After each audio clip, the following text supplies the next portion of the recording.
नमस्कार, आदाब, सत श्री अकाल। आज सबके समक्ष आज आने का कारण ये है कि जो जंतर मंतर में हो रहा है, बच्चों को अपने अधिकार के लिए लड़ने पे सड़क पे जो आना पड़ा और बच्चों के साथ जो वहाँ पे हो रहा है, उसका जिम्मेदार कौन है? एक एग्ज़ाम लीक हुआ, उस पर बच्चे आज सड़क पे आ गए, बच्चों के ऊपर लाठीचार्ज हुई, उनके मंच का इस्तेमाल किया जा रहा है। जितनी भी फेल पार्टीज़ हैं, एक्टर्स हैं, सब आ रहे हैं वहाँ पे अपना उल्लू सीधा करने के लिए। और जब मार खाने की बारी आती है तो सिर्फ बच्चे आगे जाते हैं मार खाने के लिए। बच्चों के सर फट रहे हैं। कोई भी नेता नहीं है जो आगे जाके मार खा रहा हो, लाठियाँ खा रहा हो। बच्चों के साथ जो जो दुर्गति करवाई जा रही है, उनके कंधे पे बंदूक रख के जो चलाया जा रहा है और अपना अपना नैरेटिव सेट किया जा रहा है। मुद्दा जो बच्चे लेके आए थे वो अपने भविष्य के लिए लेके आए थे, उनके साथ बच्चे जुड़े। अब एग्ज़ाम देने के लिए लोग एक जगह से दूसरी जगह जाते हैं, बहुत दूर दूर तक जाते हैं। लेकिन पहली बार मैंने देखा कि लोग बहुत दूर दूर से रैली के लिए आ रहे हैं। इतना समय, इतना पैसा है लोगों के पास, या उसका रीज़न कोई और कारण कुछ और भी हो सकता है।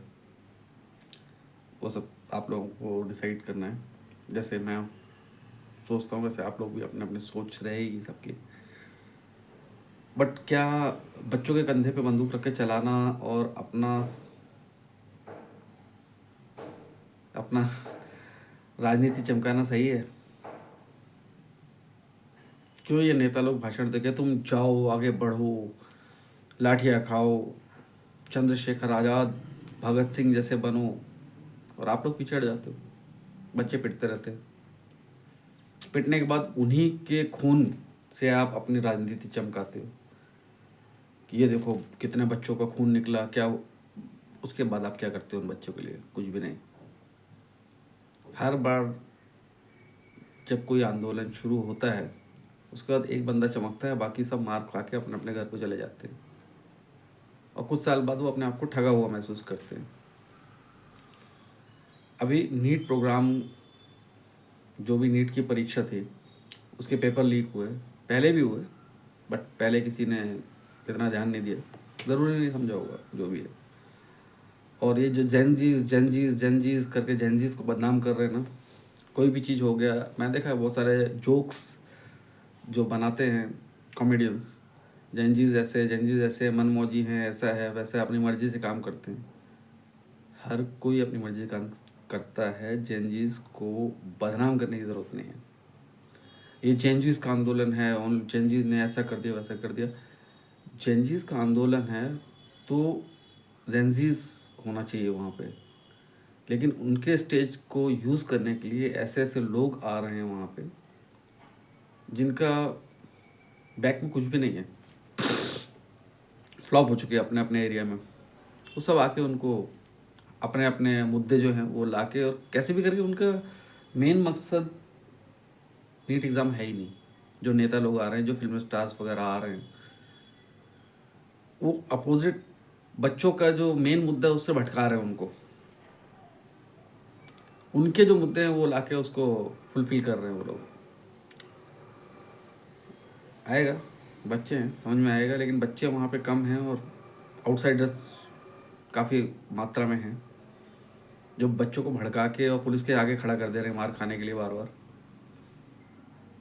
लेकिन हमारे देश है ना, उसकी जो जनता है, इमोशनल बहुत है। हम लोग बहुत जल्दी किसी की बात में आ जाते हैं, वो कर देते हैं।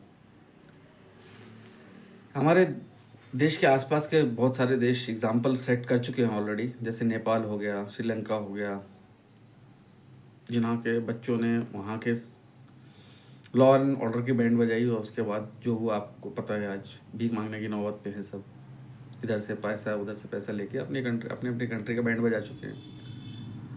बहुत सारे विदेशी लोग विदेशी सरकारें वो भी इस ट्राई में लगी थी कि ये इंडिया में क्यों नहीं हो रहा है, तो उनको बहुत अच्छा रास्ता मिला, जहाँ के जंजीस को भी भड़काओ और जंजीस के नाम पे दूसरे लोगों को घुसा दो उसमें। डेवलपमेंट देखी नहीं जाती इंडिया की किसी से, ये आज से नहीं, बहुत पहले से है। जब इंडिया आज़ाद हुआ था उसके बाद भी जब अटैक हुआ था पाकिस्तान के द्वारा, तो आपको पता ही होगा कौन कौन से देश आके खड़े हो गए थे। जो उस टाइम पाकिस्तान के साथ जो देश खड़े थे वो आज भी यही ट्राई कर रहे हैं कि इंडिया की बैंड बच जाए, जो कि होगा नहीं। लेकिन दुख इस बात का है कि बच्चे पिट रहे हैं, बच्चों का खून निकल रहा है, और बाकी लोग जो भी भाषण दे के बच्चों को भड़का के चले जाते हैं वो नहीं पिट रहे हैं, वो इंजॉय कर रहे हैं। अभी एक को पकड़ लिया, वो बर्गर खा रहा है, वो बर्गर खा रहा है, वो अपना काम कर रहा है, उससे क्या मतलब है यार। वो आया, उसने भाषण दिया, आप लोग खुद समझदार हो, उसके ऊपर बैक स्लैश करने का ज़रूरत नहीं है। उसकी अपनी एक मेंटालिटी है, उसको नहीं चाहिए। अब वो ये स्टेज यूज़ करके आप हिंदू धर्म के बारे में बोलने लग गए, आप दूसरी चीज़ों में इन्वॉल्व हो गए।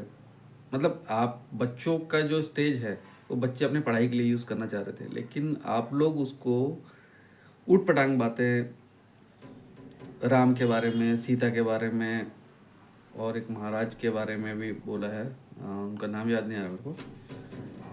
सो ये इस तरह के डबल स्टैंडर्ड नहीं करना चाहिए। अब देखो लोग दिखा रहे हैं, सड़क पे आ गए, वो आ गए, ये आ गए, इतने सारे नेता आ रहे हैं, सपोर्ट कर रहे हैं। सब नेता अपने अपने बारे में बात कर रहे हैं, अपने जो उनका माइंडसेट है उसके हिसाब से बात कर रहे हैं, बच्चों के बारे में कोई बात नहीं कर रहा है।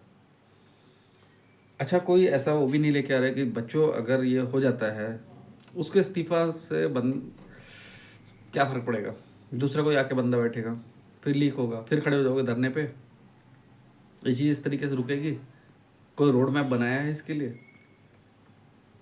कोई बाहर से आके बंदा पूछता है कि इसके बाद क्या, उसका जवाब नहीं है, क्योंकि उसके बाद सबको पता है क्या है कि इनका नेता